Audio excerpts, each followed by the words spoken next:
दुसरं तर काय बाहेर सहायनालाच येतो मुख्यमंत्री काय करते त्यांचं त्यांना माहित आणि विकास तर आमचा काय होत नाही. हे जर लोकांनी गणित जुळलं ना आपलेच लोक मोठे होती. परत मग त्यांच्या निवडणूक लढायला काही सांगितलं नाही यायचं ते नाही नका मी तर पाडीणारच. मी पाडायपुरती तर ताकद नाही आहे. उभा राहिला तर वर घालला मी तर वर घालणार. माझं मी ते बघा मी बोलतो ते पण करतो आणि मी ते नुसतं भाषणापुरतं नाही ठेवत. माझ्या समाजाच्या लेकराबाळाचे हाल होत होते, माझ्या समाजाच्या अधिकाऱ्यांचे हाल होत होते, व्यावसायिकांचे हाल होत होते. मला त्या बोलले मी तितक्या ताकदीने होता.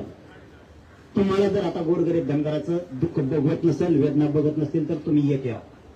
ही आमची हात जोडून तुम्हाला विनंती. मी कधीही कोणाला हात जोडत नाही. याच्यापेक्षा तर काय तर सांगू शकत नाही.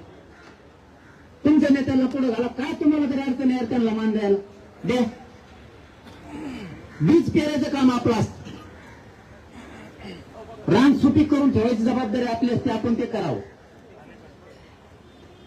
काय हरकत आहे कोणाच्या मागे उभा राहायला. जर आता तुम्हाला त्यांच्या मागे उभा राहा म्हणतोय काय अडचण आहे का?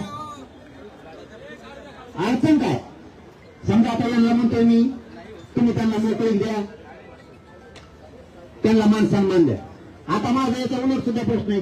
काय अडचण आहे तुम्ही बी आता एकदा मोठे मानाने त्यांनी बी यांनाच मान सन्मान दिला तर तुम्ही आहेतच ना आता समाजाचे नेते.